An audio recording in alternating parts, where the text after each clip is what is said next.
We just had our traditional marriage and my fiancé wants us to start having sex. And I refused. And he's angry. But our white wedding is still in view and I don't think it's proper. Because I'm a Christian. You don't think it's proper to have sex? Before our church wedding. After your traditional wedding? Yes. The wedding process is still halfway. So your husband is half husband? Because the wedding process is still halfway. I've only heard of half brothers, half sisters. I've not heard of half husband. So until you now do the wedding in church, that's when you have a full husband. When we're completely married, I'm not saying he's full or half. Do you see it as a sin if you have sex after traditional wedding? When our church wedding is still in view, yes. Because Why? Marriage is honorable. Okay, so there's no honor in the process of your traditional wedding. Your father and your mother, they have collected the bride price and they have given you to the man and they have blessed you, they have prayed for you. And you are telling me you are still partially single. I don't understand why you feel that your own traditional marriage is not complete if you have not done the white wedding. You don't read your Bible. Jesus Christ went for a wedding in Cana, Galilee. And according to scriptures, at that wedding, the pots that they filled with water was done according to Jewish rites, according to Jewish tradition. Meaning that Jesus Christ attended a traditional marriage. He even turned water into wine in that place, meaning he actually approves that traditional marriage. There was no church at that time. Those folks got married and I'm sure they just went and started having sex. And it was not accounted as sin for them. Now, why do you today feel that traditional wedding is not complete because you have not done white wedding?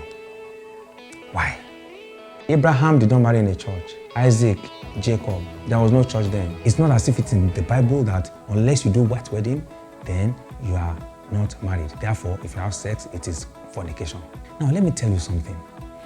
Our own African wedding is a form of traditional wedding.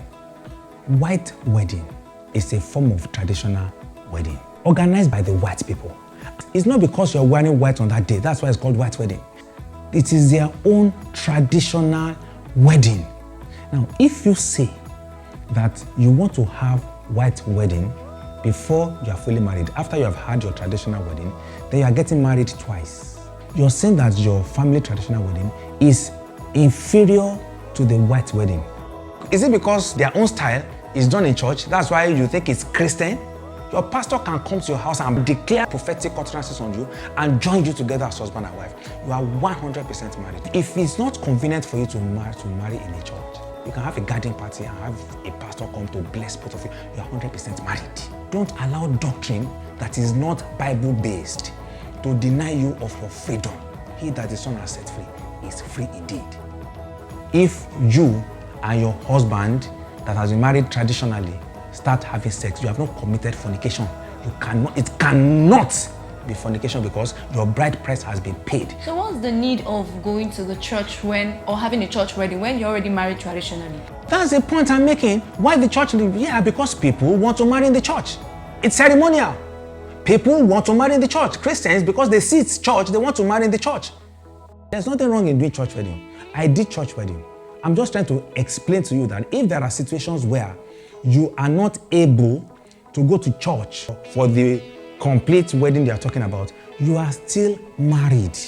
That's why some people, they do marriage blessing on Sunday. They get married traditionally, they are 100% married. Then they come to church on Sunday and do Thanksgiving and the pastor will bless them. They are married. They married at the traditional wedding before they came to church. Let me ask you a question. If you are married traditionally, are you married in the eyes of God? I don't know. You don't know? Okay, so if you don't know, I tell you, once your family have given you to your husband and to their family, you are fully married. And if you are fully married, why can't you have sex? Don't deny yourself of the freedom that Christ has given you because of a certain way of marriage that you want to imbibe, which has nothing to do with your relationship with your husband and with God.